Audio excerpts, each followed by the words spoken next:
Hello and welcome to the channel.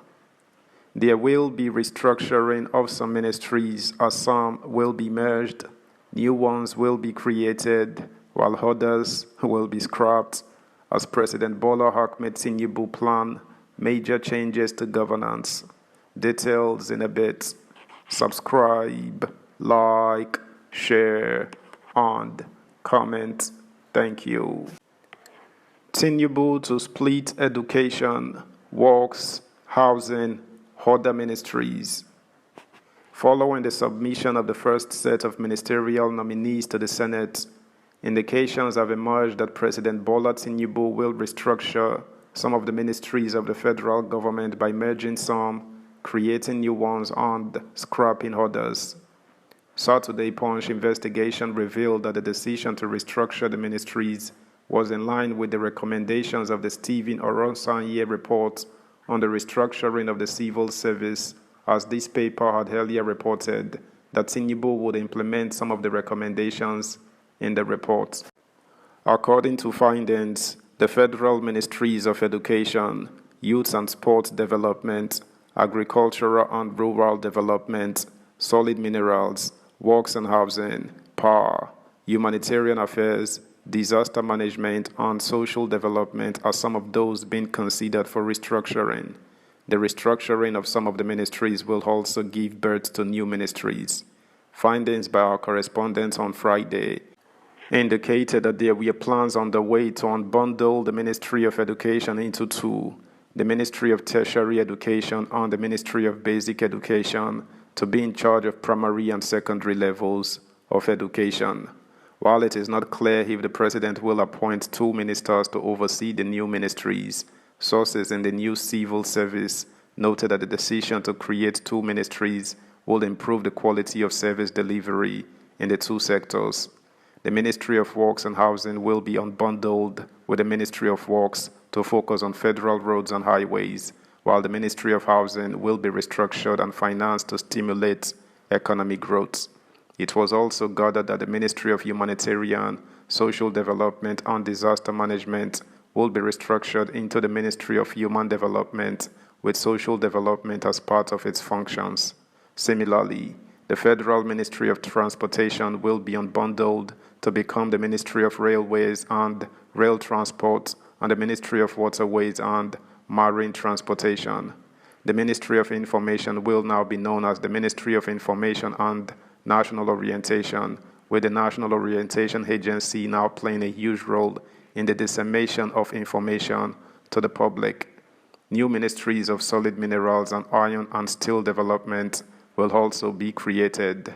The Ministry of Agriculture and Rural Development may be unbundled, with the Rural Development Department being transferred to the Ministry of Human Development. Sources in the presidency also told Saturday Punch that the Ministry of Budgeting and National Planning will be similarly restructured, with the budgeting aspect merged with the Ministry of Finance, while national planning will be moved to the new Ministry of Statistics that will be created. Under the current Ministry of Commerce and Industry, the commerce component may be moved to the Ministry of Trade and Investment, while the industry component will be moved to the new Ministry of Employment and Industry. The Ministry of Solid Petroleum is to emerge from the current Ministry of Petroleum Resources and will be responsible for bitumen and tar sand, while the Ministry of Interior may be restructured to handle identity, birth and death registration as well as immigration issues. The National Population Commission may be moved to the new Ministry of Statistics, while the Ministry of Labor and Productivity will be renamed the Ministry of Employment and Industry. The Chief of Staff to the President, Femi Gbajabiamila, during an interaction with journalists on Thursday following the submission of the list of ministerial nominees, hinted at the restructuring of the ministries, departments, and agencies of the federal government.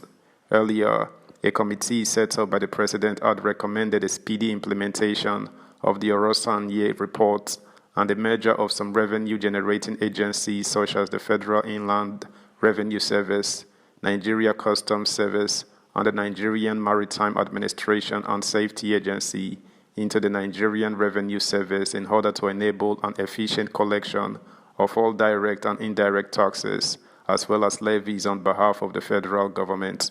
According to submissions made by a subcommittee of the National Economic Council, the policy will be aided by the passage of an emergency economic reform bill, which will grant the president special powers to drive the economic reform agenda and support the delivery of sustainable and inclusive economic growth. Subscribe, like, share, comment, and please turn the notification bell on. Thank you.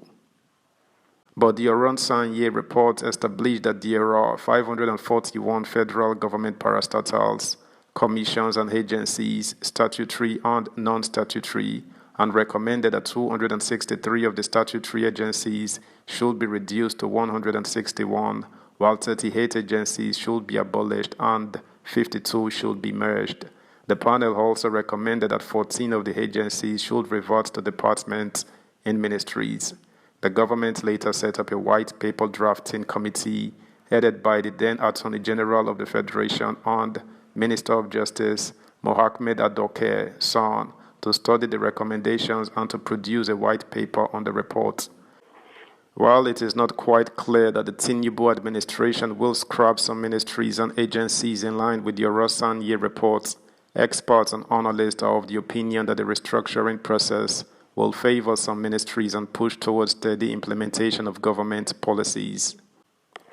A professor of economics at the Olabisi Onabanjo University, Ago Iwoye, Ogun State, Sharif Dean Teller, said the merger of ministries and creation of new ones depended on the policy direction and priorities of the government. He also called for the separation of the Works and Housing Ministry, while a Ministry of Economic Development should be created. Speaking in a telephone interview with one of our correspondents on Friday, Teller said, "Certainly, the ministries to be merged or created will depend on the government's priority. For example, the Ministry of Works and Housing should be separated into two ministries, or housing can be joined to another relevant ministry. The current Ministry of Finance, Budget and National Planning should also be disbanded. The Ministry of Economic Planning should be created, while Finance and Budget Planning can be merged. They can merge trade and investment into the Finance Ministry, but on the condition of efficiency. If it is unyielding, there is no need for a merger." That's the news, guys. Thanks for listening. Until next time, bye.